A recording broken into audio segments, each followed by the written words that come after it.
Entonces, los objetivos que vamos a ver para esta clase va a ser el identificar las principales estructuras anatómicas del tórax y sus funciones, claro, de las estructuras anatómicas a grosso modo, que tampoco es nuestro punto de interés. Reconocer los límites y contenido del mediastino y sus subdivisiones que hablamos adelante. Y conocer algunas aplicaciones clínicas que veremos de las estructuras anatómicas de las que expongamos. El contenido va a ser principalmente sobre la osteología del tórax, los músculos del tórax, las vías de conducción, que refiere más que nada a la irrigación, al sistema venoso, inervación y sistema linfático, a las vísceras, donde vamos a tocar más que nada bronquios y pulmones, ya que el corazón va a ser tocado en otra clase, y tráquea y esófago ya fue tocado en la parte del cuello. La parte de la mama, topografía, bueno, topografía no va a ser todo, y mediastino. Y empezó. Primero sobre la osteología, y hablar sobre lo que es la caja torácica. La caja torácica es, bueno, suele ser una estructura bastante conocida en realidad, que está compuesta más que nada de la conjunción de todas las vértebras, bueno, de todas las costillas, de las 12 costillas que tenemos, junto con las vértebras que se encuentran más hacia posterior, que se encuentran estas, que son las lumbares, y hacia anterior estarían lo que sería el esternón. Ya veremos más a detalle en unos momentos. Y bien, en primer momento, esas costillas pueden ser divididas en 12, como se mencionó. Pueden ser, bueno, se mencionó 1, 2, 3, 4, 5, 5, 6 y 7. Son 7. Son las verdaderas. Las 7 primeras llegan a ser llamadas costillas verdaderas. ¿Por qué? Porque se tienen una conexión directa a través de un cartílago costal hacia con lo que es el esternón. Mientras que las 3 siguientes, que llegan a ser la octava, novena, la y décima, llegan a ser lo que son costillas falsas. ¿Por qué? Porque llegan a unirse no directamente a lo que es el esternón, sino a un cartílago común, un cartílago costal común, que se une a su vez con lo que es la costilla 7. Mientras que las últimas dos costillas, la doceava y la onceava, llegan a ser costillas flotantes. ¿Por qué? Porque no tienen conexión alguna con lo que es el esternón. Por eso se le llaman flotantes. En esta caja torácica vamos a poder escribir 4 paredes, pero 2 son similares con lo que son las laterales. A nivel posterior vamos a encontrar que sus límites se encuentran a nivel de las vértebras torácicas desde T1 hasta lo que es T12. Eso sería su límite posterior. Hacia el lateral en la pared posterior se puede definir hacia lo que es el ángulo costal, que se encontraría en el límite de la articulación costo, eh, el costo vertebral, que ahora vamos adelante también. Luego las paredes laterales se definirían por lo que sería todo el arco costal, que sería toda esa porción, por las costillas, estaría definida por toda esta porción. ¿Hasta qué punto aproximadamente? Ese punto sería hasta la articulación condrocostal, hacia esta porción. Y finalmente esa porción anterior estaría definida básicamente por lo que sería el esternón y los cartílagos costales. Esas serían las aberturas, que serían sus límites superior respectivamente e inferior. Y bueno, que correspondería con lo que serían sus límites superior e inferior.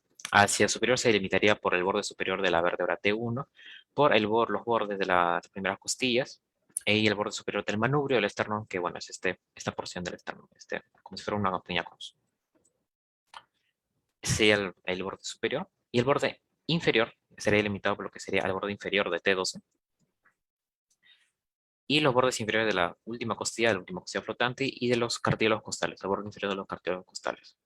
Y claro, de la apófisis sifoidea, que es esta, es la última porción del esternón. Bien, entonces eso corresponderían con los límites superior e inferior, también llamadas aberturas, que hemos visto. Acá, donde escrita ya lo que ya se ha mencionado, la pared posterior está delimitada por las vértebras torácicas y las costillas, las paredes laterales por las costillas de la 1 a la décima, las inferiores, las flotantes no llegan a aportar mucho a esta, a la pared anterior por los 7 cartílagos costales, etcétera, etcétera. Perfecto. Ahora unos pequeños datos clínicos, también para entender que ahí puede haber diferentes tipos de tórax, que llegan a ser más que nada patológicos. Ese es el tórax en embudo, también llamado pectus excavatum. ¿Por qué? Porque, bueno, llega a tener una forma como si el pecho estuviera, como si fuera un pequeño hoyo, una depresión en el pecho. ¿Por qué sea esto? Es un tipo congénito, es una alteración del tórax congénito, que es congénito refiere a que se da en el momento del nacimiento ya está presente. Y bueno, por una alteración del desarrollo del esternón, este se encuentra muy posterior y bueno, genera esta depresión en lo que es el tórax. Luego encontramos al tórax raquítico, que bueno, se da por la condición del raquitismo, por una deficiencia de vitamina D. Y bueno, genera esta imagen que iba a ser donde las costillas están altamente marcadas en lo que es la caja torácica. Esta gran marcación de las costillas llega a ser lo que se define como un tórax raquítico, que es bastante simbólico de esta patología. Y luego vemos al tórax enfisematoso o tórax entonel. ¿Por qué? Porque ese tórax llega a tener la característica de que el diámetro posterior anterior, que refiere a este, o el diámetro de atrás hacia adelante, como quieran llamarlo, el posterior anterior, va a tener una mayor longitud, debido a que los pulmones van a contener una mayor cantidad de oxígeno, aunque ya es mayor tema de fisiopatología el definirlo con cómo funciona el enfisema, pero básicamente es así. Tórax entonel es donde el ángulo, la distancia posterior anterior del tórax aumenta en relación a lo que sería el lateral, que sería de hombro a hombro. Aumenta. Entonces da de esta imagen de un tórax muy prominente. Tórax tonel o enfisematos. Luego veremos lo que serían las vértebras torácicas, que en la parte de cuello ya vimos un poco lo que son vértebras, sus principales partes, pero igual para hacer un recordar. Bien, dentro de una vértebra, las principales estructuras que vemos sería el cuerpo, que es la de mayor tamaño, los pedículos, que son lo que conecta con que son las partes que conectan con lo que serían los macizos apoficiarios, que serían las porciones contienen las apófisis, carillas articulares superiores e inferiores, una apófisis transversa, que es esta en el caso de las vértebras torácicas, y de gran tamaño, a diferencia de las cervicales, y que contiene una carilla articular. ¿Para qué? Para las costillas, ya que acá normalmente se insertaría una costilla y se vendría por acá y chocaría con esa parte y se insertaría acá. Sería una articulación más. Bien.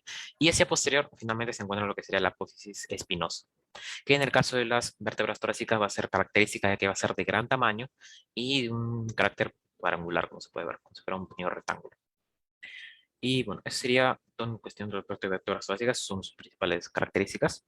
La carilla articular, eh, a la porción cuadrangular que sería la apófisis espinosa, y un cuerpo en forma de corazón, como si fuera acá, un corazoncito, en su cuerpo.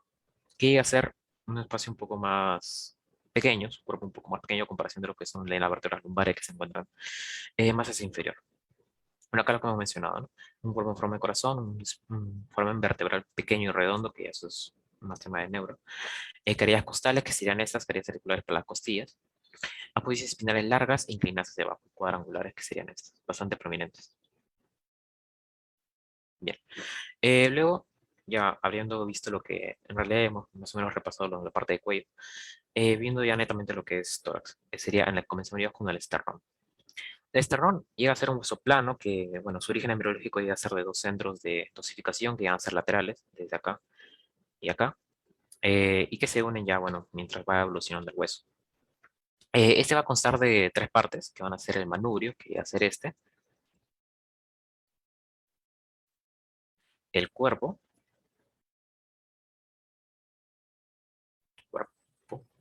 y la apófisis sifoides.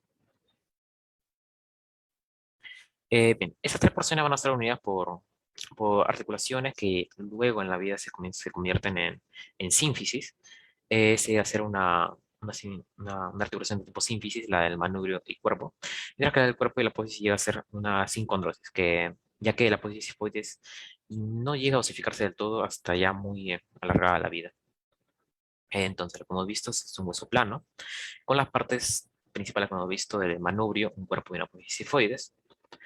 Y también a la altura, lo que sería la articulación manubrio con el cuerpo, sería en esta zona, esta sínfisis, se encontraría lo que es el ángulo de Lewis, que se encuentra en relación, comparando con lo que serían las vértebras, a nivel de entre T4 y T5. Algunos doctores también lo definieron como se encuentra a T4 a secas, pero más específicamente se encontraría entre T4, T5 o en el cartílago o entre el disco articular de entre T4 y T5.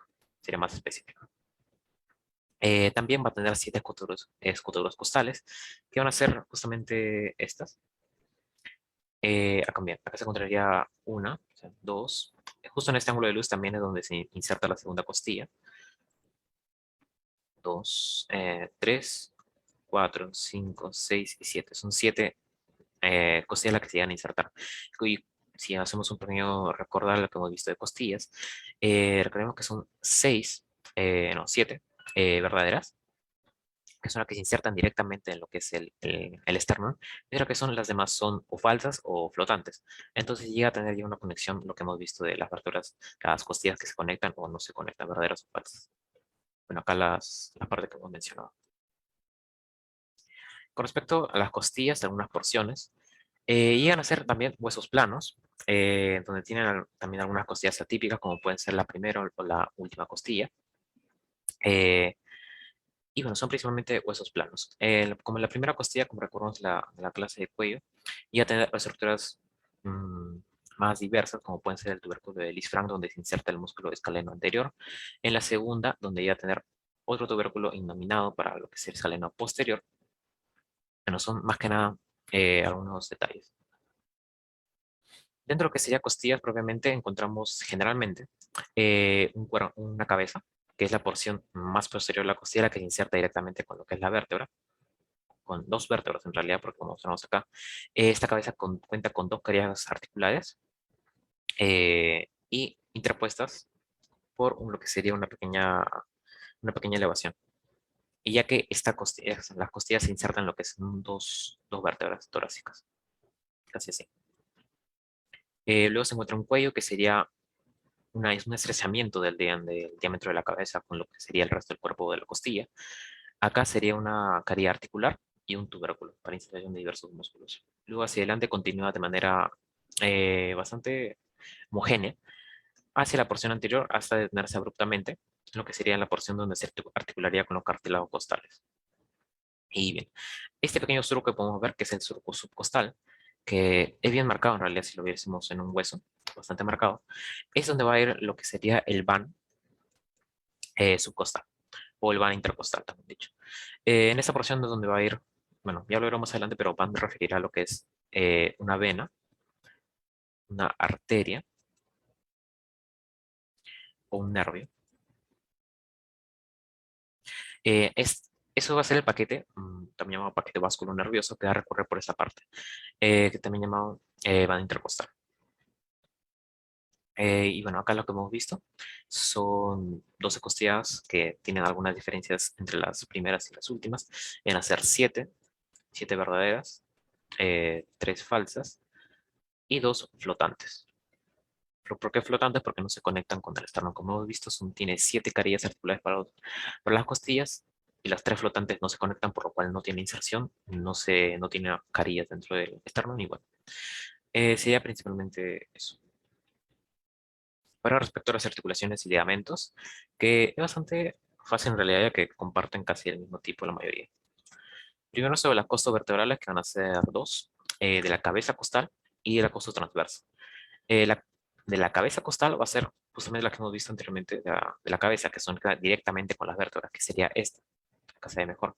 Como vemos, se conecta con dos vértebras y la parte de la pequeña elevación que las conecta a ambas carillas va a estar en conexión o en relación con lo que sería el disco articular, el disco intervertebral de cada vértebra que le corresponda, ¿no? Esta va a ser una articulación de tipo plana o artroide, por lo cual no va a tener, bueno, como definición ya de articulaciones, no va a tener gran movilidad, va a ser bastante limitada, pero va a ser suficiente para proteger y estar y mantener firme lo que sería la caja torácica. Luego tenemos a la costotransversa, que va a ser la que se va a relacionar con la articulación de la caría articular transversa eh, de la vértebra y del cuerpo de la costilla. Esta porción, lo que sería el tubérculo de la costilla y la caría articular transversa de la vértebra, en esta porción, o en esta porción. Y esta también va a ser de tipo plana. Ambas van a ser de tipo plana o artroide. Artroide también dicho.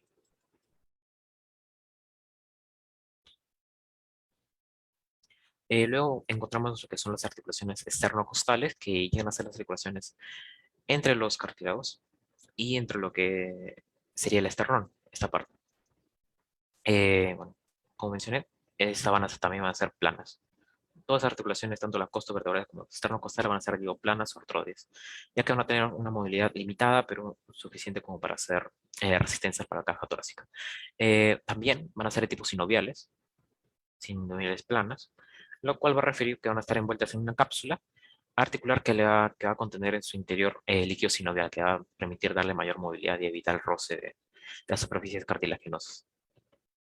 Y otras articulaciones ya de menor importancia, tenemos a las costocondrales, que serían la conexión entre las costillas y los cartílagos, las esternales, que serían la de la sínfisis, que hemos visto en la parte de esternón, y las intercondrales, que serían a nivel ya del cartílago costal común, que serían en esta porción. Estas llegarán a ser más que nada articulaciones de tipo sínfisis o sincondrosis, que van a ser uniones de cartílagos que no llegan a ser ya muy relevantes. Luego entrando a lo que sería músculo de tórax. Si hubiese alguna pregunta dentro del chat, no he visto. Normal pueden levantar su mano y hacerlo o hablar por el micro, no, no hay problema. Bien.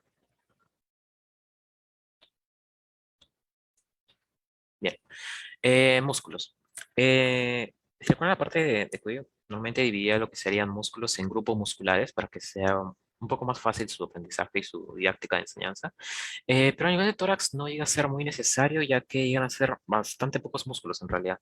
Y de estos pocos músculos, solo uno, el que vamos a ver, llega a ser el más importante, que llegan a ser los intercostales, que son músculos inspiratorios y expiratorios accesorios. Y los demás, que vamos a ver también a continuación, no son importantes también de mencionar, pero no llegan a contar con una gran relevancia. Esos intercostales van a ser tres: los externos, los internos y los íntimos, que van a estar en profundidad de justamente de esta. Los externos van a encontrar más externo en la caja torácica, los internos en la media, y los íntimos van a ser más profundos. También se le da justamente por esta división y que por esta nomenclatura un poco confusa, la división de externos. A los internos también se le llama medios y a los íntimos se le llama por internos. Puede ser un pequeño rebolijo de nombres, pero así es como es. Principalmente quédense con externos, internos e íntimos, que suele ser más usado. Y bien, acá lo que hemos mencionado. También una característica esencial de estos intercostales es definir el ángulo que están formando en lo que sería entre las costillas, ya que los externos van a dirigirse desde superior hacia inferior este ángulo. Desde superior a inferior, desde atrás hacia adelante, en este ángulo. Y justamente eso es lo que le da su principal función, que van a ser músculos inspiratorios accesorios, inspiratorios. Mientras que los internos, que van a ser exactamente lo contrario, van a ser dirigirse desde adelante hacia atrás y de arriba hacia abajo, formando casi este ángulo como si estuviesen intercruzando los externos, van a ser músculos expiratorios. Porque al contraerse van a descender, su principal función va a ser descender las costillas. Y bien, una pequeña mnemotecnia que ya ser bastante útil a veces para definir, porque externos, internos, inspiratorios, expiratorios a veces puede ser un poco confuso, es que externos, su complemento, diríamos que es la I, entonces van a ser inspiratorios. Mientras que internos, su complemento de esta es la E, entonces van a ser expiratorios. Entonces esa es la mnemotecnia para conocer externos e internos. Y en el caso de los íntimos, ¿qué hacen? Pues hacen ambos en realidad, ya que van a tener una porción eh, inspiratoria o expiratoria, ya sea postcondral, o sea, si se encuentra en la porción de los cartílagos costales, o precondral, que se encuentra posterior a ellos. Va a poder realizar ambas funciones de manera accesoria, ya que recordemos que el único músculo que se encarga de respiración normal llega a ser el diafragma, los demás llegan a ser accesorios. Bueno, eso es lo que hemos justamente visto. Aunque más relacionado a lo que sería vasos y nervios asociados, bueno, esto sería el externo, el que se encuentra en medio sería el interno, y el que se encuentra más profundo sería el íntimo.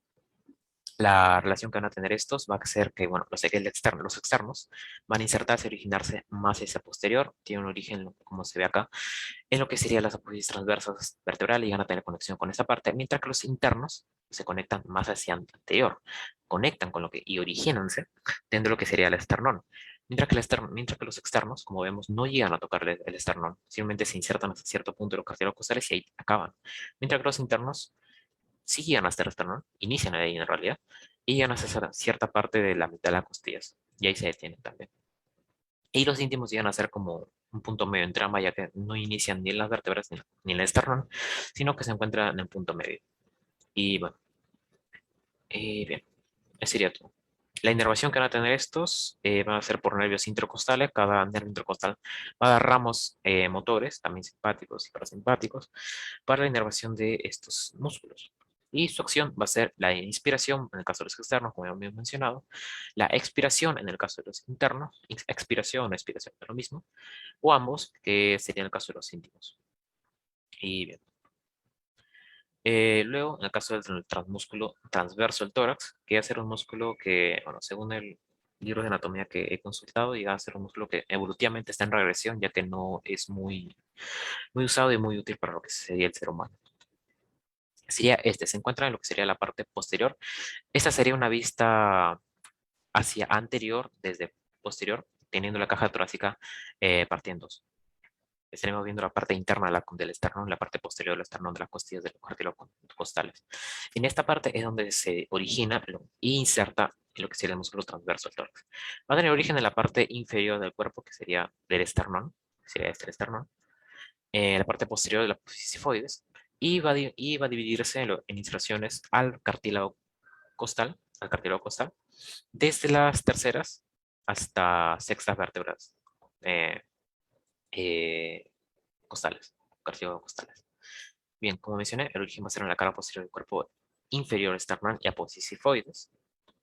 La inserción va a ser en el cartílago costales, como mencioné, para aproximadamente del tercero al sexto, pero puede haber variaciones, claro, que guían del segundo al séptimo u otros, pero el tercero al sexto suele ser el principal. De la inervación va a ser a través de nervios intracostales, nuevamente, no se llega más a delimitar cuál da cuál, porque es innecesario, la verdad. Simplemente que es inervado por nervios intercostales. La acción va a ser la de la depresión de los cartílagos costales. Entonces va a ser un músculo principalmente asociado a la expiración o expiración. Pero su función va a ser mínima, como mencioné, es un músculo que se encuentra en regresión evolutiva, por lo cual, bueno, quizás eventualmente desaparezca. Luego encontramos a los músculos elevadores de las costillas y subcostales, que bueno, también llegan a ser músculos accesorios. Su función va a ser bastante intuitiva, ya que los elevadores de la costilla van a elevar las costillas y entonces van a ser músculos inspiradores accesorios, mientras que los subcostales van a ser expiradores accesorios. Ahí serían estos los que observamos acá. Los elevadores de las costillas serían estos, que se encuentran acá a la derecha, que van a originarse a partir de los túbulos transversos de las costillas, de las vértebras, la posición transversa de las vértebras, y van a insertarse en lo que sería el cuerpo de las costillas, y van a elevarlas.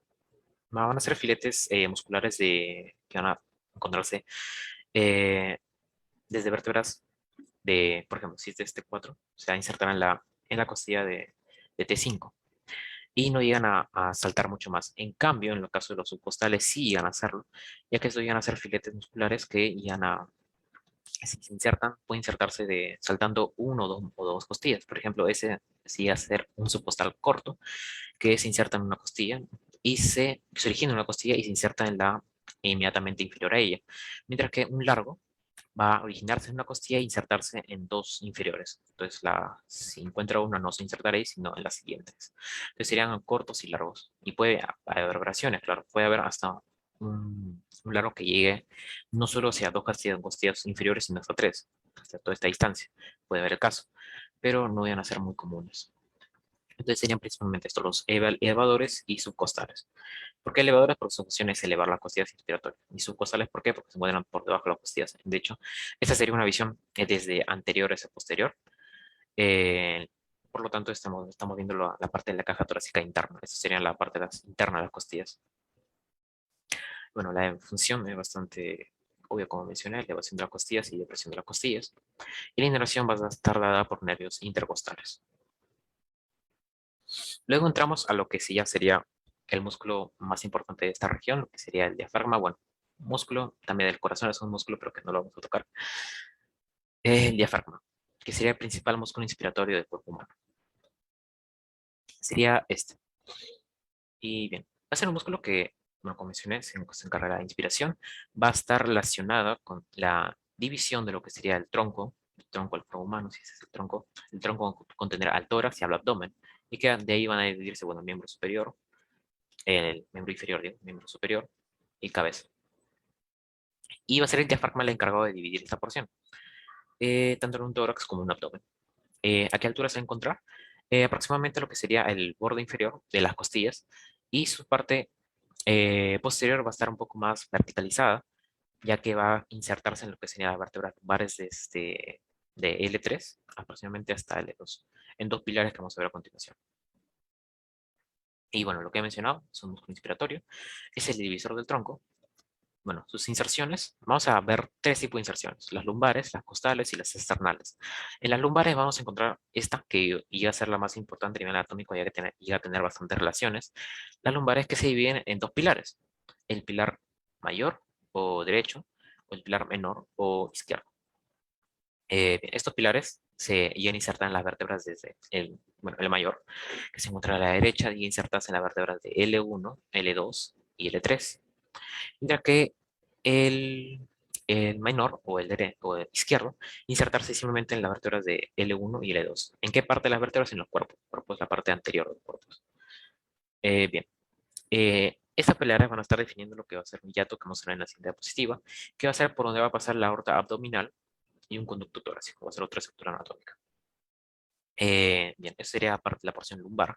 También puede haber hiatos accesorios que van a ser pequeños orificios como por donde pasan algunas estructuras como nervios o vasos de pequeño calibre, pero no van a ser tan importantes. Principalmente en la porción lumbar encontramos esto, que son las pirámides, los pilares del diafragma. A nivel costal, vamos a encontrar que se inserta a nivel en la borde inferior de las doceavas y los cartílagos costales. Toda esta parte, la borde inferior de los cartílagos costales y de la doceava costilla. Pero no lo va a hacer de manera tan recta, como por así decirlo, como puede ser a nivel de los cartílagos costales, acá sí es recto. Pero a nivel posterior, y a formar unas pequeñas arcadas, unos pequeños arcos, que ya no se ha llamado su epónimo por arcos de Sande. Pero bueno, eso, el epónimo no es tan importante, sino que iban a formar arcadas. En la principal, ya sea la que forma con las hipófisis transversas, o también llamada costiformes a nivel lumbar, de estas, en esta porción, a formar estas arcadas. Y bien, y la porción externa está bastante simple, ya que simplemente la inserción que cuenta en la hipófisis cuerpo inferior del esternón del diafragma, acá formando un pequeño triángulo diafragmático externo. Las relaciones que va a tener con la siguiente diapositiva van a ser con los órganos que van a contar. Una de sus principales relaciones va a ser al formar cúpulas, ya que, bueno, en esta imagen no sé, no es muy bien para mostrar lo que son las cúpulas, pero bueno, las cúpulas. Primero hay una cúpula derecha y una cúpula izquierda. ¿Por qué van a estar formadas? Por la presencia de órganos voluminosos a nivel del abdomen. En esta porción, ¿qué se va a encontrar? Va a ser el diafragma, el hígado, digo. El hígado va a definir a nivel inferior lo que sería la bóveda derecha y la más prominente del diafragma. Va a tener una pequeña elevación, básicamente. Una bóveda es una elevación. Mientras que a nivel izquierdo va a estar definida por la presencia del estómago o la burbuja gástrica, también se le menciona. A nivel radiológico se va a ver una burbuja casi y va a ser bastante prominente. Bien, entonces sería una bóveda superior o, bueno, derecha e izquierda.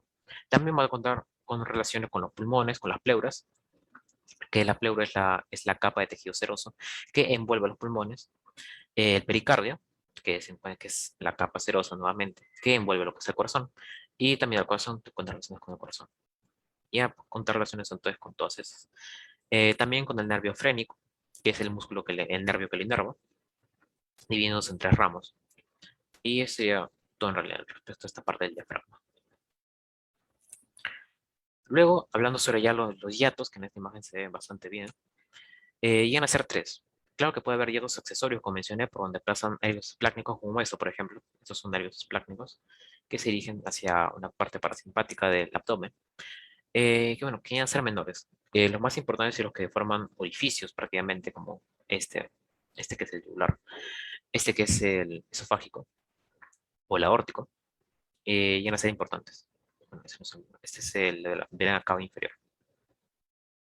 El primero que vamos a ver es el hiato de la vena cava inferior, como acabo de mencionar, por donde va a pasar la estructura del mismo nombre, que es la vena cava inferior, y un ramo abdominal de remedio frénico, pero ese no es tan importante. Luego se encuentra el hiato aórtico, por donde pasa la aorta abdominal. En su ramo, acá vemos la aorta abdominal, que se encuentra en relación con los pilares del diafragma que hemos mencionado, y a nivel posterior con lo que sería la vértebra, la columna vertebral. Posterior a esta aorta abdominal también se encuentra lo que es el conducto torácico, que va a ser la principal estructura de que recoger la linfa desde prácticamente todo el cuerpo, desde el abdomen y la parte del tórax izquierdo y la cabeza izquierda. Entonces va a recoger linfa de lo que serían 3/4 de todo el cuerpo. Luego se va a encontrar el hiato esofágico, que como su nombre lo indica va a pasar el esófago, y nervios vagos, que a esta altura van a estar formando casi un plexo esofágico que va a llegar a inervar a esa zona y a dar ramos, para lo que sería el corazón y pulmones, que son van a ser ramos parasimpáticos. Entonces este sería el hiato esofágico.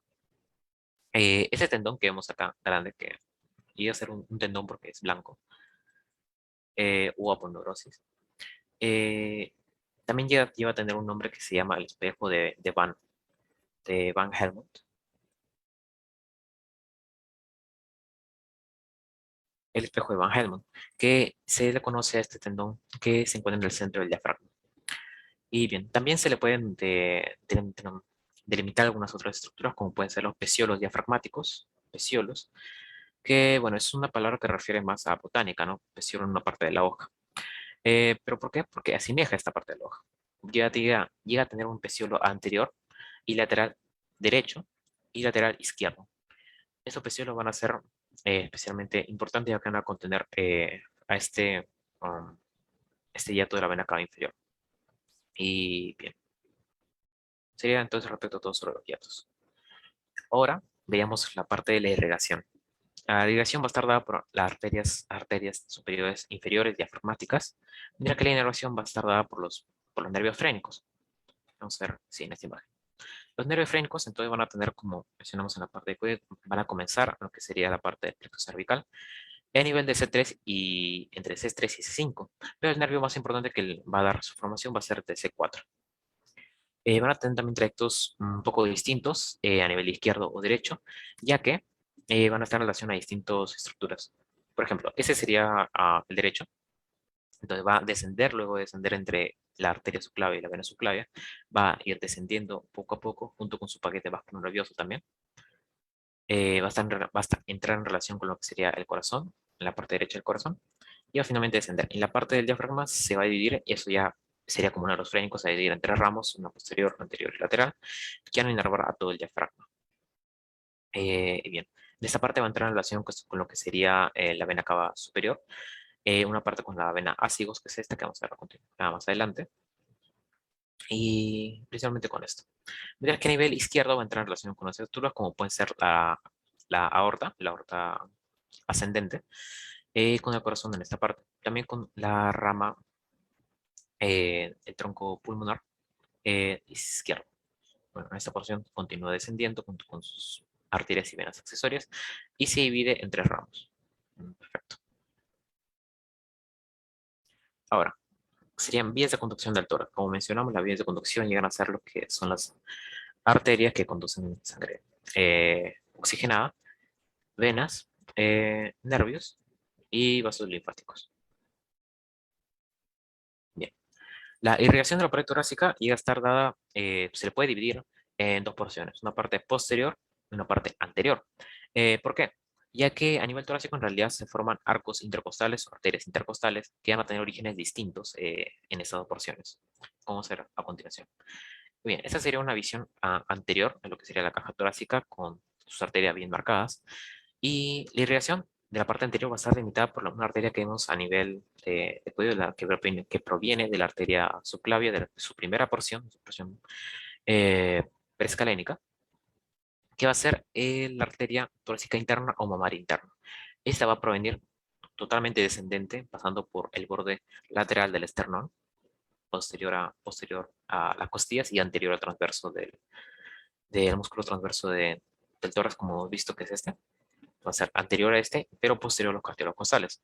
Bien, este va a llegar más o menos a la altura de la sexta hasta la séptima costilla y luego va a formar sus dos ramos terminales, que va a ser la arteria musculofrénica, que va a ser esta. Por el rojo no se va a mostrar mucho otro color.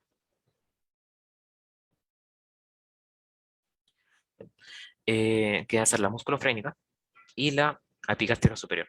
La epigástrica superior es una arteria más relacionada a lo que es abdomen, pero la musculofrénica va a continuar su trayecto, yendo por los cartílagos costales, y va a seguir dando ramos para lo que serían las ramas intercostales, que serían estas, hasta la, sí, la torácica interna da ramos hasta la sexta o séptima, entonces la musculofrénica va a dar ramos eh, hasta la décima aproximadamente, hasta la décima espacio intercostal.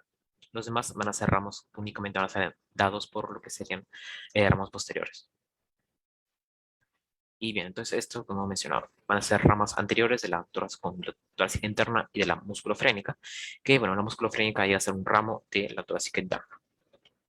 Las ramas posteriores, en cambio, van a estar, como vamos a ver acá, van a estar dadas por lo que sería la intercostal superior a nivel bueno, claro, superior, que va a dar los ramos de las primeras dos o tres costillas, espacios intercostales, las primeras arterias, mientras que las ramas verticales van a ser las porciones generales, ya que a nivel de la aorta, esta sería la aorta abdominal o torácica, que llega a formar ramos que se dirigen hacia laterales y van a dirigir, encontrarse en lo que serían los espacios subcostales de las costillas, serían en esos espacios. Acá van a formar varios ramos. Primero uno ventral que va a formar lo que sería propiamente dicha la arteria intercostal, y un ramo dorsal que va a formar un ramo raquídeo para lo que sería la irrigación de la columna de la médula espinal. Y acá sería formar ya un circuito arterioso con otras arterias tanto a nivel superior como inferior del cuerpo. Pero este ramo dorsal también va a formar un ramo cutáneo muscular que va a dirigirse hacia acá y va a irrigar a los músculos de la espalda intrínsecos del dorso y aparte de la piel de esa zona. Entonces, continuando con lo que sería la arteria intercostal, va a dirigirse a este espacio subcostal, va a estar profundo a los músculos intercostales externo e interno, pero va a estar más anterior o no tan profundo, más superficial, a lo que sería el músculo intercostal íntimo, que sería este. Entonces, entre ese espacio, entre ese pequeño hiato entre músculos, va a dirigirse, va a formar una rama cutánea lateral, que será esta, que va a regar a la piel y músculos de la zona, y va a dirigirse finalmente hacia anterior hasta anastomosarse, y anastomosis es la unión de arterias, hasta anastomosarse con sus ramas homólogas a nivel anterior, con lo que en este caso sería con la torácica interna o con la musculofrénica ya a la altura que le corresponda, ¿no? Y bien, sería principalmente esto en cuanto a la relación de la pared torácica. Luego veríamos lo que sería el sistema A-cigos, que llega a ser un poco más intrincado, que es simplemente el sistema de drenaje venoso que se encuentra a nivel de la pared torácica y que drena esta, pero también llega a tener afluentes que provienen desde el abdomen, como vamos a ver a continuación. Bien, eso sería todo el sistema ácidos, que proviene desde la confluencia de dos venas hasta tres, pero la tercera es inconstante, de dos venas a nivel abdominal, que llegan aproximadamente en esta zona. Bien, los orígenes entonces van a ser por la vena lumbar ascendente y por la vena subcostal. ¿Dónde se encuentra la vena subcostal? Subcostal se encontraría en lo que sería, por así llamarlo, el doceavo espacio intercostal. Pero como intercostal proviene de la idea que tiene que estar entre dos costillas y como la doceava en abajo no existe una treceava vértebra, una treceava costilla, entonces no se le puede llamar de esa manera, entonces se le llama subcostal simplemente. Entonces sería básicamente eso, la confluencia de esa vena con la lumbar ascendente. Y en esa porción van a formar lo que sería la vena sinus. Irán a nivel de acá. Tanto a nivel derecho como izquierdo. Acá vamos a ver a continuación que hay diferencias de derecha e izquierda. Las relaciones que van a contar van a estar acá, se pueden apreciar bastante bien. Van a ser con el esófago, con la aorta abdominal, más que nada el sistema de la hemiácido, que es esta. De la izquierda va a estar en relación con la aorta, mientras que la de la derecha, el sistema ácido propiamente dicho, va a estar en relación con el esófago, tráquea. Un poco más inferior va a estar en relación con lo que sería el hígado, el estómago. Y bueno, visualmente eso. Las afluentes que van a poseer van a ser varias en realidad. Me parece que acá tengo un esquema. Ah, no, no tengo. Bueno, las afluentes van a ser... ahora hago el esquema yo mismo. Bueno, una vez dado su origen a nivel lumbar, desde las dos venas que hemos mencionado, la lumbar ascendente y la vena subcostal, van a dirigirse hacia esta región, a su superior, donde finalmente van a terminar en dónde. Ambas venas van a, bueno, solo la vena ácidos va a terminar en lo que sería el ángulo yugulo-subclavio de las venas yugular y subclavio. Va a provenir en esta zona y va a drenar exactamente en esta zona. Bien, ¿y por qué es importante verlo en la parte de tórax? Porque esta va a generar ramos, bueno, van a recibir a ramos afluentes que van a drenar las paredes y que van a formar las venas intercostales. Bien, va a recibir afluentes desde la cuarta hasta la onceava vena intercostal, pero también va a recibir a nivel de la derecha, ya que esta sería el ácido, básicamente. Vamos un poco. Esta sería el ácido. Va a recibir un ramo que va a recibir propiamente ella, a los ramos de la primera, segunda y tercera vena intercostal y va a recibirlo directamente ella. Claro que puede haber oraciones, el sistema ácidos es bastante variado en realidad, ya que la primera vena puede ser originaria, un origen propio, y no tiene relación con el sistema ácidos y se pasa a drenar directamente a lo que sería la vena brachiocefálica en esta zona. Pasa directamente a drenar. Puede ser el caso también que, en todo caso, si esta existe, se llamaría intercostal suprema. La segunda y tercera también pueden tener un origen propio, en conjunto, que sería la vena intercostal superior, o puede ser, eh, como se le está mostrando ahora, que sería como un intercostal superior derecha, que sería donde la primera y la tercera están unidas y drenan en ácidos. Bien, esas serían las posibles variaciones. Luego entraríamos a las hemiácidos, que iban a ser una hemiácidos mayor o hemiácidos solamente, y una hemiácidos menor o, como se conoce actualmente, accesoria. Accesoria y hemiácidos normal. La hemiácidos va a tener el mismo origen de la ácidos, de la vena lumbar ascendente y la subcostal, y va a recibir a lo que serían las venas intercostales desde la séptima hasta la cuarta. Luego también tendremos a la hemiácidos accesoria, que decir, bueno, acá está mal colocado. Sería la hemiácidos que recibiría desde la octava hasta la novena vena intervertebral aproximadamente, y luego la hemiácidos accesoria que va a recibir a las venas superiores, por lo que sería de la séptima, cuarta, tercera, segunda y primera. Claro que va a tener la misma variación que va a tener a la derecha, ya que puede haber una intercostal suprema que surja ella misma y se ponga a drenarse en la brachiocefálica directamente, o puede surgir una intercostal superior que solo contenga la segunda y tercera, dado sea el caso. Entonces puede haber múltiples variaciones, pero eso sería más o menos un esquema general de cómo sería un sistema ácidos, que sería en esta zona. Y bueno, esto sería una última imagen para ver realmente dónde drena. Entonces, vemos acá la ácidos como sube, drena las venas intercostales, en los espacios cutales del van intercostal, las drena. Ese sería una intercostal superior derecha, que Nether lo ha representado en este caso. Y bueno, pasa a drenarse a nivel de aproximadamente de T4, sería un nivel de T4 de la vértebra, formando un arco o callado de la ácidos que va a estar rodeando lo que sería el hilio pulmonar. ¿Qué es el hilio? Sería el, el paquete de básculo nervioso y bronquial, que se dirige desde los bronquios junto con las venas pulmonares y arterias pulmonares y vasos linfáticos pulmonares hacia lo que sería el pulmón propiamente dicho, ya que en esa zona que está vacío debería estar el pulmón. Todo este vehículo se dirige hacia el pulmón y se le va a conocer como hilio pulmonar. Entonces, todo este callado va a dirigirse hacia el superior de esto, va a rodearlo y va a drenar exactamente lo que sería en la cava superior, lo que sería en esta vena. Bueno, luego pasando a lo que sería inervación.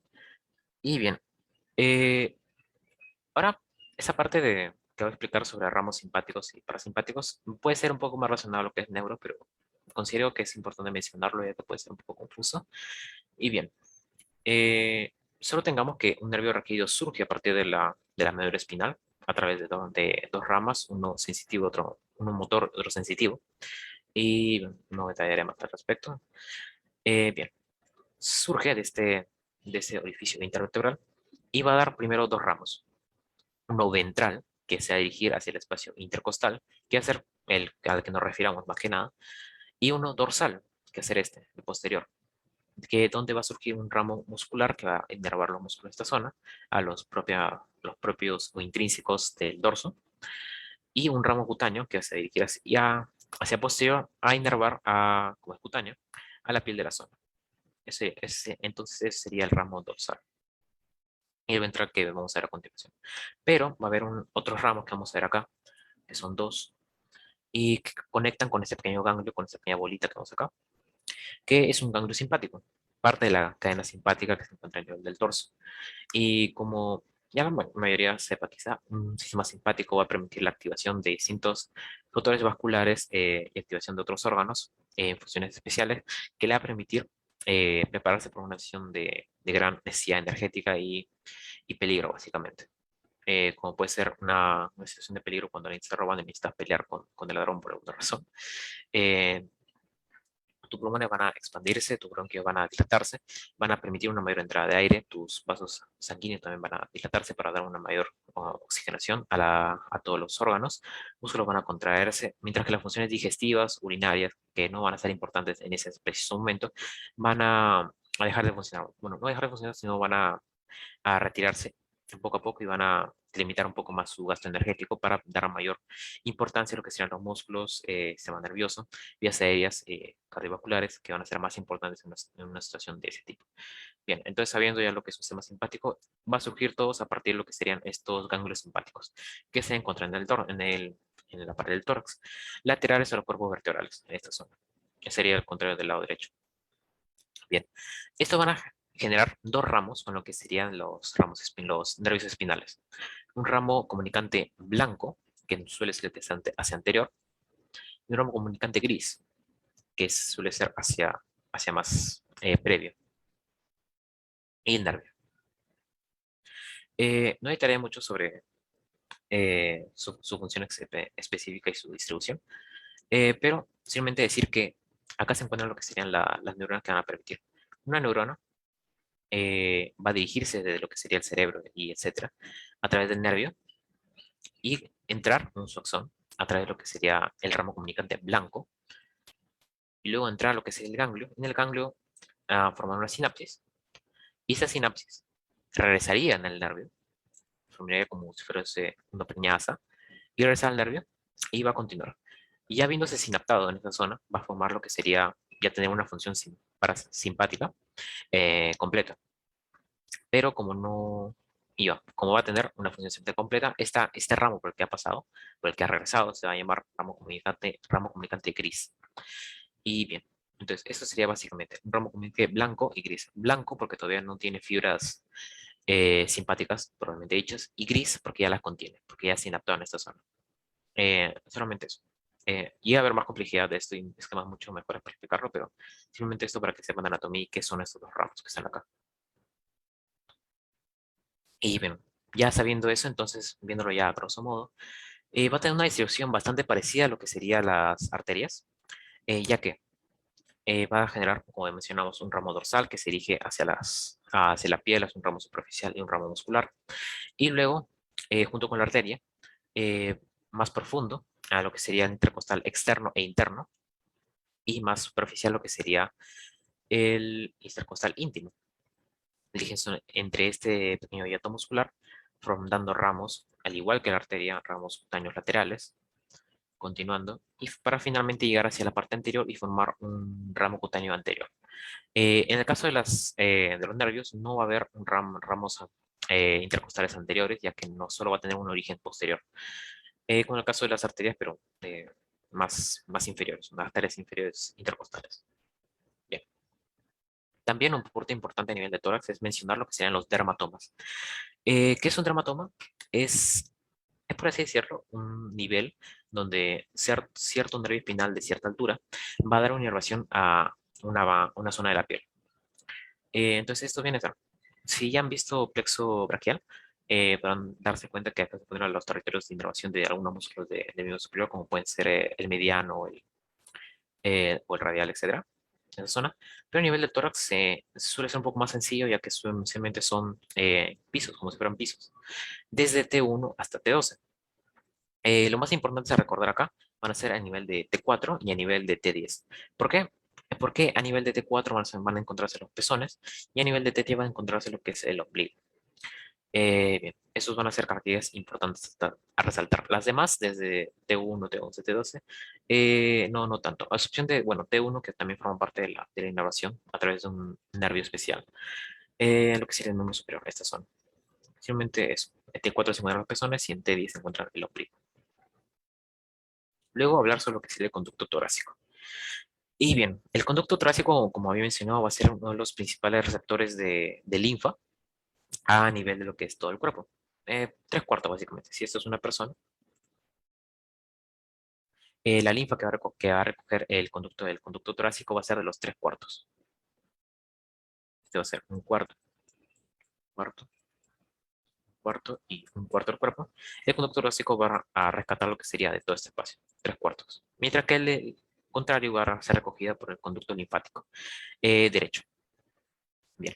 El conducto torácico se va a encontrar aproximadamente a nivel de L3, L4, aproximadamente. Y en esa zona va a ser donde va a formarse una pequeña dilatación que puede estar o no presente, que ya sea a conocer como cisterna del kilo o cisterna de Beckett del kilo. ¿Por qué el kilo?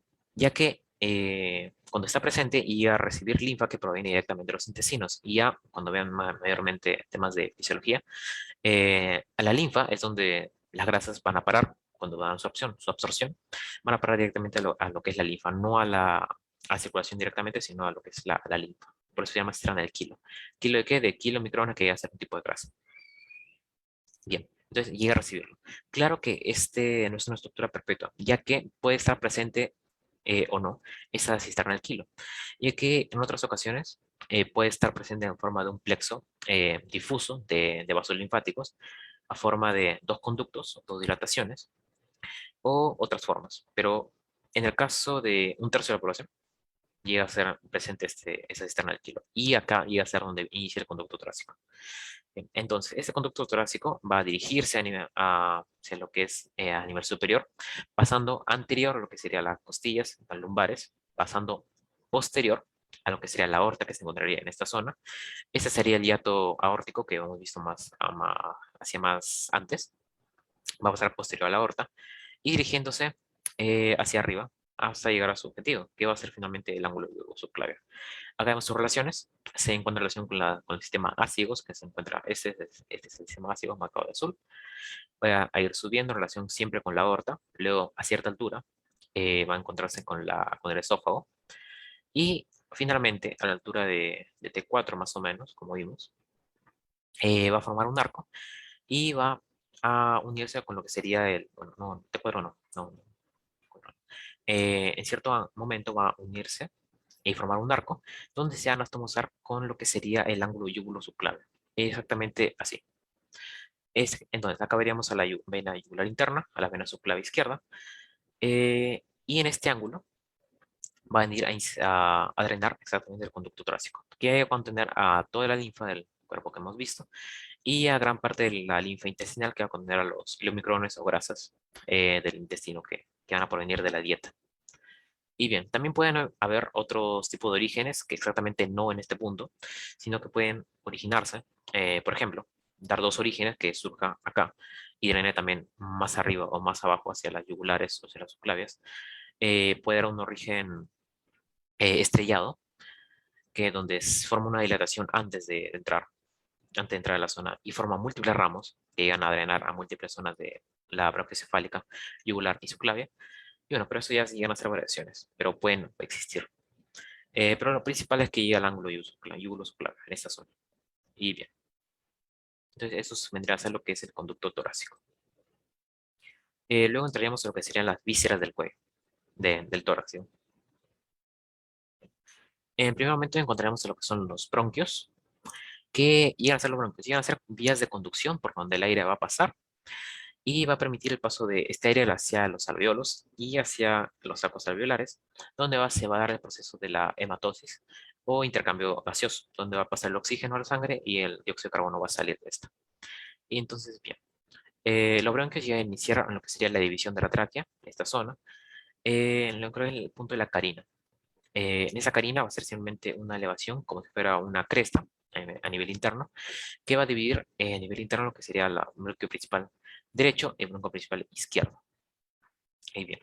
En cuanto a la anatomía de estas, a la comparada, ya que el derecho y el izquierdo van a tener un trayecto un poco diferente y que se suele remarcar bastante en su anatomía, que el derecho llega a ser oblicuo y corto, más recordete, mientras que el izquierdo, que sería en este caso, va a ser más horizontal y va a ser más largo, va a tener un trayecto un poco más largo. Y esto se mencionado que puede tener un pequeño, por así decirlo, una mnemotecnia, es la de ese signo de las manos, que uso buscando una imagen de este, encontré que también se le llama signo de Shaka por hawaianos. Pero debido a este signo se lo puede hacer recordar ya que este pulgar va a recorrer una menor dirección y este meñique va a recorrer una dirección un poco más larga y más horizontal. Mira que el pulgar va a ser más recto hacia inferior, más oblicuo, y va a ser más corto y más regordete. Entonces, esto nos puede ayudar a recordar la distribución del bronquio derecho e izquierdo. Y bien, ahora entrando a una parte bastante engorrosa en realidad de aparte de bronquios, que van a ser los segmentos broncopulmonares.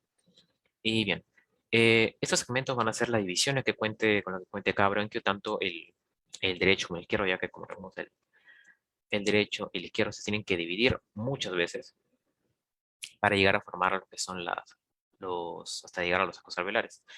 En este proceso van a formar lóbulos pulmonares que van a tener los mismos nombres de los segmentos bronquiales.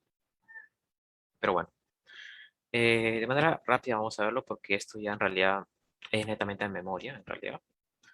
Pero bueno, esto van a ser los segmentos broncopulmonares. Ese sería, como hemos visto, el derecho y este es el izquierdo.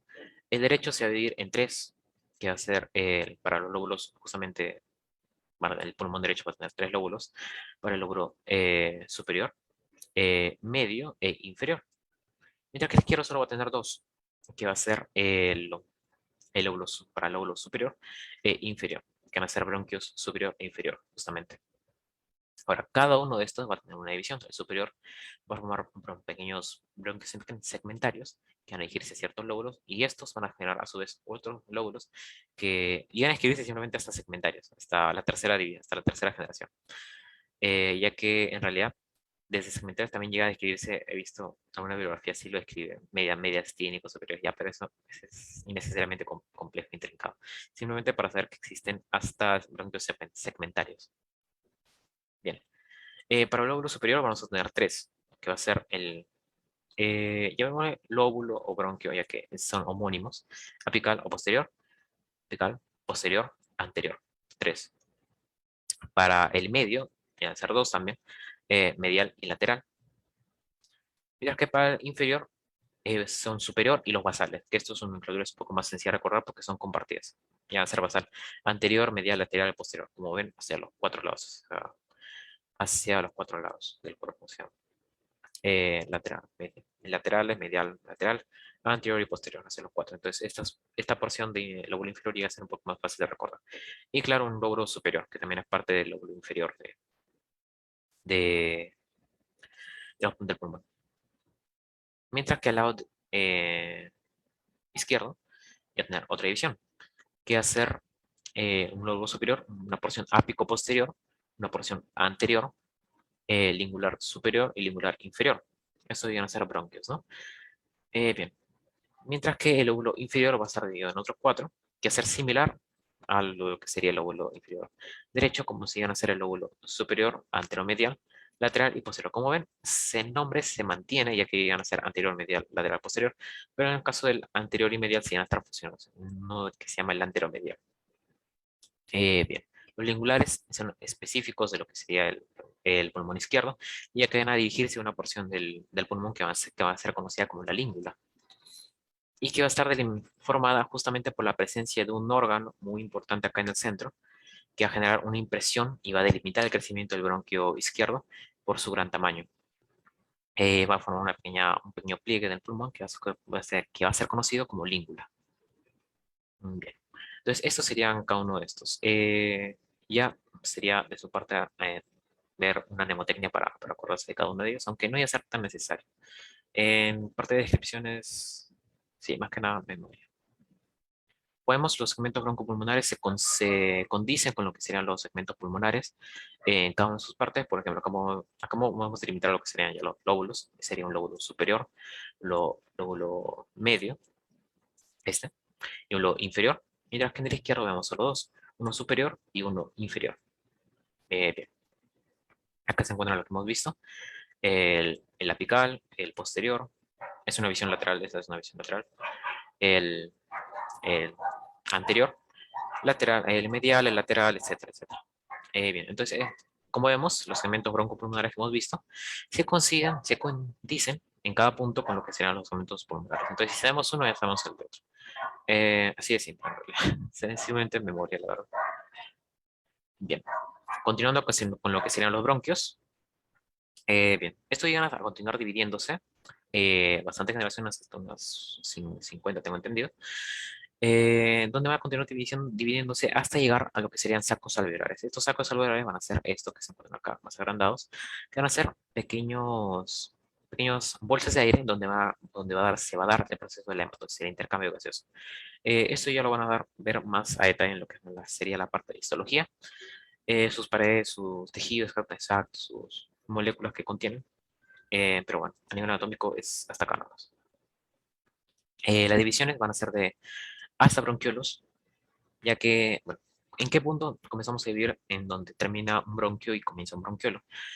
Pues básicamente es hacia donde quede el cartílago. Pues el punto donde termina el cartílago, como vemos acá, es aproximadamente hasta unas 15 generaciones, comienza los bronquiolos y terminan los bronquios. Bien, entonces en esta parte comienza lo que serían esto. Los bronquiolos continúan y van a ser luego de tres tipos: bronquiolos terminales, bronquiolos respiratorios y bronquiolos y sacos alveolares. Esos dos últimos, los respiratorios, junto con los alveolares, forman acinos respiratorios que van a ser la zona donde va el intercambio gaseoso. También llega a haber otra división que toma toda esta zona hasta los bronquios terminales y lo denomina como vías de conducción.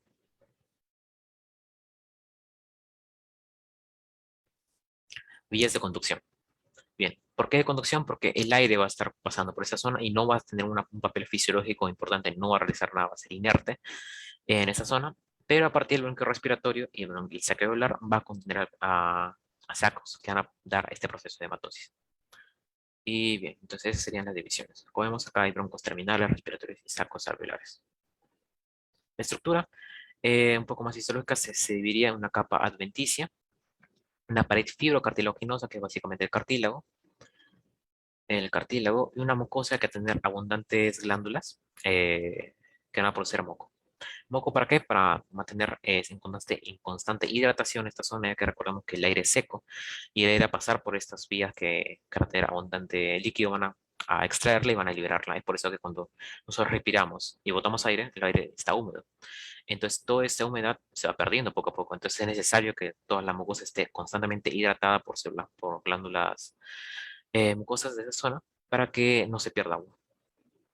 Bueno, no se pierda tanta agua y no haya daño a las paredes alveolares.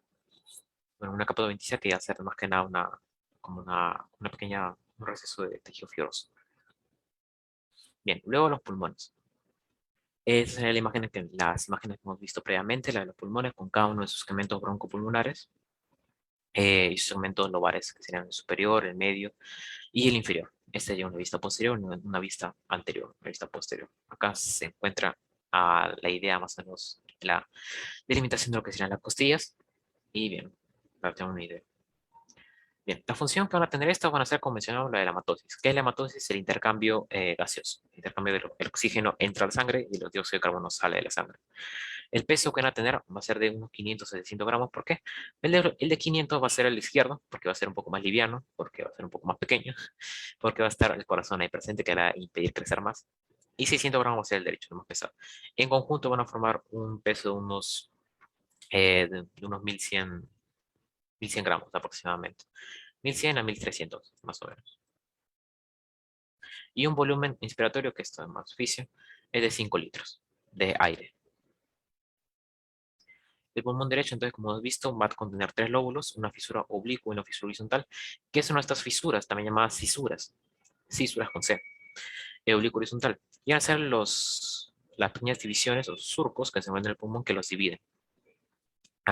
Bien, esas serían esas dos en el caso del derecho. Esa que se encuentra más horizontal va a ser justamente la fisura horizontal que va a dividir al lóbulo, a delimitar al lóbulo superior en su parte inferior. Y una fisura oblicua que va a ser esta, que va a ser una forma más oblicua, que va a delimitar prácticamente todo lo que sería el lóbulo inferior. También tenemos al pulmón izquierdo, que va a contener dos lóbulos, como hemos dicho, y una fisura pulmonar. Este sin un nombre específico, sin ya que es única. Esa es la fisura pulmonar izquierda, simplemente, que divide lo que sería el lóbulo superior del inferior. Bien, puede haber otras fisuras accesorias, principalmente en lo que sería este lóbulo superior. Puede tener una fisura accesoria, como que estuviese dividiéndose también en otro lóbulo. Entonces puede haber más lóbulos, 4 o 5. No, ya que estas fisuras accesorias llegan a ser cortas. En esa profundidad debería llegar hasta lo que sería el ilio, que vamos a ver más adelante. Hasta el ilio y dividiendo totalmente el pulmón. Pero estas llegan a ser de muy corto trayecto y no llegan a ir totalmente, pero llegan a ser fisuras, parecer fisuras accesorias. Y bueno, tienen tres caras, los pulmones tienen tres caras. ¿Cuáles son esas tres caras? Una cara costal, que va a estar pegada a las costillas como esta, todo esto, todo esto, es cara costal, cara costal, costal, costal. ¿Por qué? Porque está alrededor, adyacente, rodeada por las costillas. Luego una cara diafragmática, que va a estar en relación con el músculo diafragma, y una cara mediastínica, que va a estar en relación con lo que sería el mediastino, que sería la parte de esta que vamos a ver a continuación, la parte de medial, básicamente los pulmones. Bien, entonces, a punto de ver lo que sería el ilio, bueno, la cara mediastínica del pulmón, es importante ver qué estructuras, qué estructuras están relacionadas el pulmón y que esas estructuras justamente van a dejar impresiones o marcas o pequeños surcos del pulmón que va a delimitarlo y va a ser bastante notorios. Bien, entonces en esta zona, en esta imagen que hemos visto, se encuentra lo que sería el ilio pulmonar con el bronquio, ah, lo que sería la arteria pulmonar, las venas pulmonares, la vena ácigos, el esófago, la tráquea, y bien, y acá el corazón. Entonces, ¿qué forma va a dejar en el pulmón? Pues justamente de esas estructuras. Acá vemos entonces esto. Este sería el surco de la vena ácido, como hemos visto, que llega a rodear lo que sería el ilio. Este sería el ilio pulmonar. Eh, bien, ese sería que se encuentra más hacia el interior, se encuentra, y que vemos como que se conecta con la vena ácigos. Y va a ser el surco de la vena cava superior. El más prominente hacia inferior y es la impresión cardíaca, donde está el corazón. Y bueno, estas dos que se encuentran acá, inferiores, adyacentes, llegan a ser las impresiones esofágicas, no, traqueales y esofágicas. En ser donde están marcadas. Esta pequeña impresión llega a ser la impresión tímica, que, bueno, tenemos un órgano llamado timo, que bueno, es importante a nivel pediátrico, a nivel de niños y neonatal, porque llega a ser un órgano donde se desarrolla gran parte de la inmunidad y evoluciona y se mejora. Pero a nivel de adolescente casi está totalmente involucionado, por lo cual es de muy pequeño tamaño y en adultos es casi solo queda tejido fibroso realmente. Evoluciona poco a poco hasta quedar tejido fibroso. Entonces, esta sería una impresión que dejaría, por ejemplo, así decirlo, en un niño y que en adultos casi no estaría muy presente. Y bien, ese sería el pulmón derecho, claro. Luego viendo hacia el lado izquierdo, más o menos la misma dinámica, vemos acá que las estructuras más prominentes que vemos acá el corazón. Recordemos que el corazón está un poco movido o tira un poco hacia lo que es hacia la izquierda. Entonces esta pasión cardíaca va a ser mucho más mayor en el lado izquierdo, en el pulmón izquierdo. También vemos acá al ilio y acá a la aorta, bastante más prominente que la gaseosa en el lado derecho. Bien, entonces, ¿qué impresión va a dejar? Va a dejar básicamente esta impresión aórtica, donde se encuentra la arteria aorta, cruza el ilio. Esta porción va a ser la parte trapezoesofágica y estas van a ser las impresiones subclavias de la arteria y vena subclavia. Es una importante. Esta debería ser la impresión tímica, donde estaba el timo, ya mencionamos que involución es muy pequeño y a nivel adulto va a ser muy importante. Y este gran orificio del pulmón llega a ser la impresión cardíaca. Nuevamente acá, como vemos, la impresión cardíaca está presente tanto en el pulmón derecho como izquierdo, ya que están en contacto prácticamente con el pulmón izquierdo y derecho, el corazón. Pero en el caso del izquierdo llega a formar una impresión mucho más marcada, y eso es lo que le quita espacio al pulmón y lo que le quita tamaño. Entonces, eso es la explicación básica de por qué el pulmón izquierdo es más pequeño y tiene solamente dos lóbulos.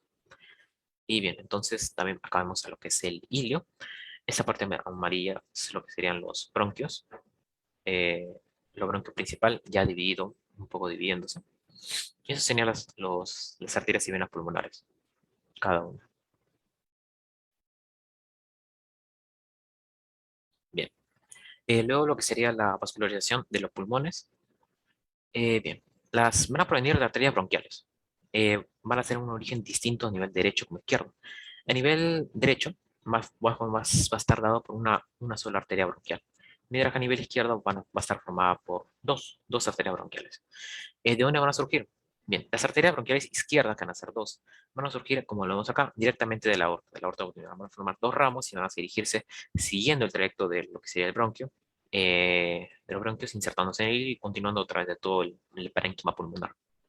Mientras que en la derecha va a estar formada por un solo ramo que va a estar, va a surgir de la intercostal superior o suprema, que sería esta. De un tercer ramo intercostal o intercostal superior, ya que también puede haber variaciones. Va a surgir de esta, sería este, y dirigirse junto con el bronquio derecho. Bien. Luego sobre el drenaje venoso, va a estar dado nuevamente por dos venas. En este caso va a ser solo por una vena en cada lado, que es la derecha y la izquierda, que van a drenar en los sistemas ácidos. En el caso de la derecha va a drenar directamente en la vena ácidos, mientras que en la izquierda va a drenar en la hemiácidos. En la hemiácidos sería ácidos. Bien. Respecto a la inervación, de manera simpática va a estar parasimpática, digo, está inervada por el nervio vago y laringio recurrente. El laringio recurrente recordamos que es el nervio que formó NASA a nivel de la subclavia, como una pequeña asa, regresa, y va a inervar a los músculos de la laringe, ¿no? Inervar los músculos de la laringe, de la fonación, en gran parte. Y un nervio vago. Pero que la parte simpática va a estar dada por ganglios simpáticos torácicos y del segundo al cuarto, aunque eso no es importante saber, simplemente está inervada por ganglios simpáticos torácicos y parasimpático por vago y laringio recurrente. Bien, ahora entrando a una de las últimas partes ya de la mama y luego para entrar a topografía. Bien, sobre la mama. La mama es un órgano que se encuentra, es un órgano femenino netamente que se encuentra en la parte torácica anterior, que llega a estar mucho más desarrollado en las féminas y que ya tiene un papel reproductor para la alimentación a través de la leche materna a los neonatos, a los bebés, aproximadamente hasta los 6 meses, donde debe ser la alimentación única de leche materna. Bien, y este ya será el órgano. Eh, ya está dividido hacia a nivel de la altura de la tercera a la séptima costilla. Esa altura, sus bordes van a estar dados por el borde del cuerpo, ese sería el borde del pectoral mayor, y a nivel interno por la línea media, básicamente. Estos van a definir lo que sería el área de la mama. También vemos que su principal estructura a nivel hacia anterior va a ser la areola y el pezón. Entonces, sería esto. La areola va a contener diversos tubérculos que van a ser glándulas sebáceas, básicamente, que van a producir aceites esenciales, oliva, como si fuese aceite de oliva. Un poco van a producir aceites y van a lubricar esta zona, más que nada para que no haya mucho roce, ya que recordamos que esta zona tiene que ser chupada por lo que sería el bebé, el neonato. Entonces, estas van a contener, entonces, estas glándulas sebáceas marcadas van a llamarse glándulas sebáceas de Morgagni o glándulas de Montgomery. En el caso de Morgagni, van a tener el nombre van a estar dadas en las mujeres que no son nulíparas o que no han tenido embarazos previos. Entonces, así va a ser en Morgagni. ¿Y por qué se le da diferencia en glándulas de Montgomery? Que Montgomery sería en el caso que ya hayan tenido hijos. ¿Por qué?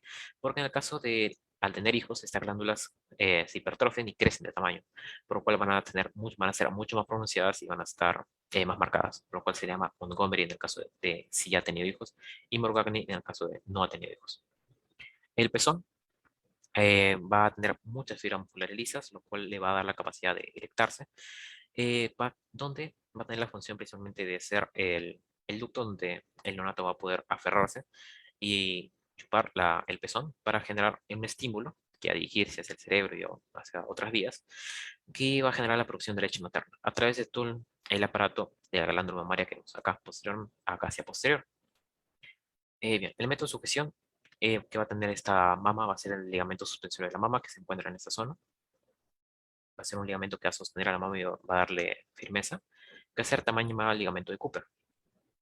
Bien, respecto a la glándula mamaria ya propiamente dicha, a su aspecto que productor de, eventualmente, de leche materna, serían de 15 a 20 lóbulos con conductos galactóforos, que serían estos, los lóbulos galactóforos, que van a tener cada uno un pequeño conducto que hacen el conducto galactóforo, y que casi al final va a formar una dilatación que se llama como seno galactóforo.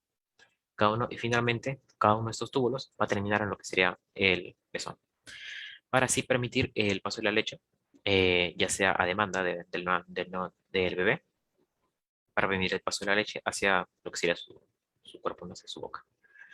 Y bien, eso sería más que nada respecto a mama. Ahora ver su vascularización y linfático, ya que eso ya es lo más importante.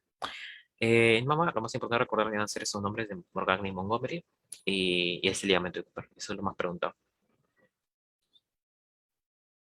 Acá está mal me olvidé cambiar. Este es mama a continuación. Bien. Las arterias que van a ser de la mama van a estar dadas por la arteria axilar, arteria torácica interna e intercostales. Recordemos que la arteria axilar va a ser parte, bueno, va a ser continuación de la arteria subclavia, que se encuentra a nivel por debajo, a nivel de la clavícula o de la costilla, primera costilla, dijiste. Y bueno, va a generar diversos ramos que van a inervar indirectamente a la mama. La principal de ellos va a ser la rama torácica lateral, un ramo que se encuentra por esta zona más o menos. Esta torácica lateral va a dar ramos laterales hacia la mama y van a agregar la porción lateral de la mama. Mientras que la torácica interna o mamaria interna, que bueno, su nombre indica hacia dónde va a generar ramos perforantes que van a dirigirse hacia la parte medial de la mama y van a irrigar esta zona. También las arterias intercostales van a generar ramos accesorios, perforantes, claro, que van a irrigar a toda la mama. Luego, si lo que serían los vasos linfáticos, que iba a ser una de las partes sobre mama las más importantes. Y bien, la vía principal de los vasos linfáticos va a drenar lo que sigue el 75% de la mama. Esto va a dirigirse hacia lo que serían los ganglios linfáticos axilares y pectorales, axilopectorales también dicho, hacia esta zona, donde se ha encontrado un nodo linfático muy importante que va a ser el nodo linfático interpectoral de Rotter, que va a ser este. Entonces va a dirigirse hacia toda esta zona, la linfa, y terminar en lo que serían los ganglios linfáticos, luego axilares, luego subclaviculares, luego supraclaviculares, y así hasta finalmente llegar hacia el ángulo subclavio, donde termina el drenaje linfático. Bien, pero también puede seguir a unas vías accesorias, como puede ser la vía transpectoral, que se dirige a través del músculo pectoral y donde irriga directamente lo que serían los axilares, ya no pasa por estas vías pectorales. En la vía interpectoral, en la vía de Gerota, que también o sea, me preguntaba, que es una vía que se dirige hacia inferior, a través de algunos vasos linfáticos, se dirige hacia la linfa del abdomen, la vía de Gerota. Bien, más que nada esto, recordar que la vía principal del vaso linfático de la mama es drenado por ganglios linfáticos pectorales y axilares, donde se encuentra el ganglio de Rotter, el más importante de esta zona, y donde finalmente termina en el sistema axilar, lo más importante respecto a vasos linfáticos. Recordar esto. Finalmente, hablar sobre lo que sería el mediastino. Y bien, el mediastino es más que nada recordar lo que serían límites y contenidos, ya que ya será una anatomía más topográfica. El mediastino entonces es el espacio, como podemos ver, comprendido entre los sacos pulmonares, que llamamos pleuras. Bien, este espacio va a estar dividido a su vez en múltiples partes, en subdivisiones, que van a ser la parte superior, ya esta, inferior, y la inferior va a estar dividida en otras tres, como podemos ver acá. Un mediastino superior, un mediastino inferior que va a estar dividido en tres, no, anterior, medio e inferior. cada uno con un límite y un contenido. Y una imagen muy esquemática acá que proviene del libro Pro de Anatomía, que ya tendrá temas muy interesantes para explicar anatomía, que serían estos, límites del mediastino. El límite superior de todo el mediastino en general va a ser dada por la abertura superior del tórax, que como recordemos al inicio de la clase, era dada por la abertura torácica T1 y por el ángulo, por el borde superior de la mandíbula external, siguiendo por las costillas, por el borde superior de las costillas. Ese sería el límite superior. El límite inferior va a estar dada por el diafragma, que como recordemos sería el que delimita en general a todo el tórax. Sería esta porción. Luego, ya las divisiones específicas, o no, la anterior y la posterior. La anterior va a estar dada básicamente por lo que sería el esternón y los cartílagos costales, ya que en esa zona recordamos que al ser bastante limitada, no va a estar en contacto mucho con lo que serían las costillas propiamente dichas, sino con los cartílagos costales. Entonces, el límite anterior de general va a estar dada por el esternón y las sincondrosis costoesternales. El límite posterior, en cambio, va a estar dada por lo que serían las vértebras, todas las vértebras torácicas. Bueno, cátedra específica, acá te especifico un poco más, que serían los cuerpos vertebrales torácicos y bueno, intravertebral, ya eso es un poco más claro. Entonces, las vértebras torácicas en la pared posterior. Las divisiones más específicas ahora, la que divide de superior e inferior, va a ser este plano, que va a pasar por el ángulo de Lewis, que va a ser este, que es el que recordemos se encuentra entre el manubrio y el cuerpo del esternón, este ángulo de Lewis, que se encuentra justamente, como también mencioné, en el disco intervertebral de T4 y T5, o también llamado simplemente a nivel de T4, en el puerto inferior de T4, o entre T4 y T5. Son varias maneras de llamarlo, pero es lo mismo. El disco intervertebral de T4 y T5, ángulo de Lewis, a nivel del ángulo de Lewis. Bien, entonces a este nivel es donde se divide el mediastino superior y el mediastino inferior. El mediastino inferior va a estar delimitado por una estructura muy importante y muy prominente en esta zona también, que sería el corazón. Entonces, el mediastino anterior va a estar delimitado por la pared anterior, que sería el esternón y los cardiovasculares, y la cara anterior del pericardio, que el pericardio sería básicamente la bolsa o la porción serosa que protege el corazón de infecciones y otras cosas. Bien, entonces en esta zona, el corazón medio va a estar limitado por la cara anterior y posterior del pericardio, entonces va a delimitar a todo el corazón, básicamente. Una manera fácil de recordar recientemente que el mediastino medio ocupa casi a todo lo que es el corazón, básicamente. Y el mediastino posterior finalmente va a tener el mismo límite posterior, así las vértebras torácicas, y ese anterior en la cara posterior del pericardio. Entonces, esas serían las divisiones de lo que sería el mediastino. Y bien, entonces, y claro, los laterales serían las pleuras mediastínicas derechas o pleuras o pulmones, como quieran decirlo. Bien, luego sí el contenido, que el contenido nuevamente es básicamente memoria, la verdad, pero también es inferible, ya que si recordamos bien la anatomía, digamos, en una imagen bastante fuerte de cómo luce una estructura o una imagen, vamos a poder recordar la mayor parte y las más importantes de las estructuras. Entonces, el contenido del mediastino superior iba a ser el timo, donde se va a encontrar originalmente. Recordemos que este puede involuciona en realidad durante la vida adulta y finalmente ya termina como cartílago, como tejido fibroso simplemente.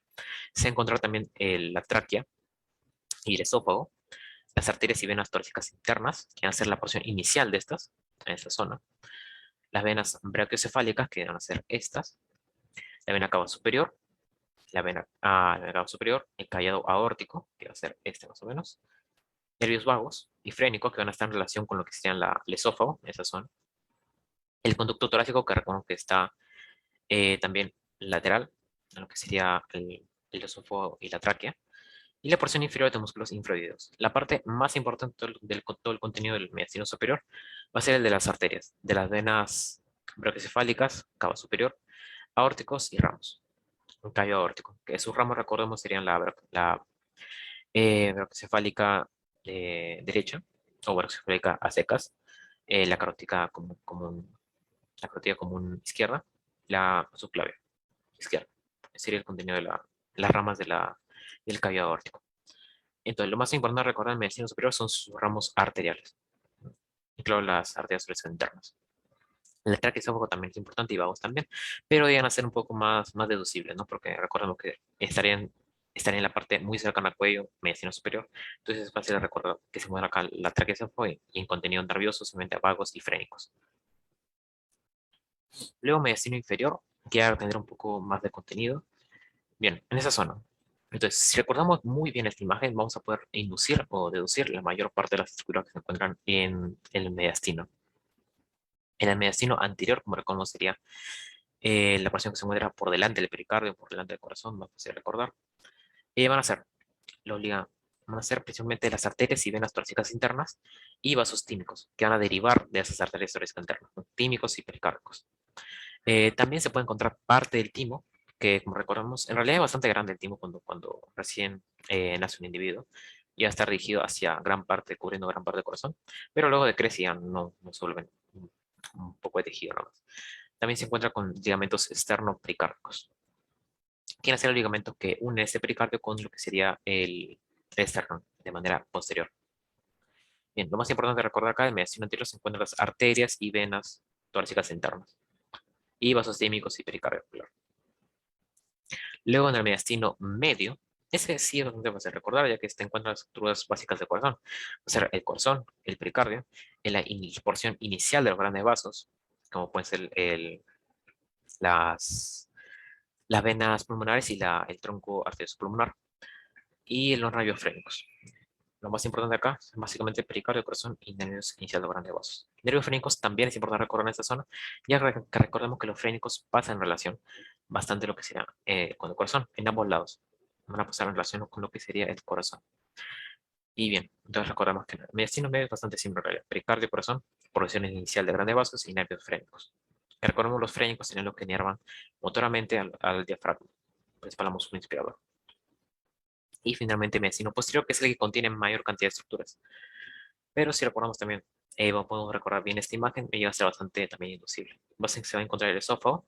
Recordemos que la tráquea ya termina, básicamente casi a nivel de 6 aproximadamente, por lo cual van a encontrar acá solamente los bronquios principales, tanto el derecho como el izquierdo.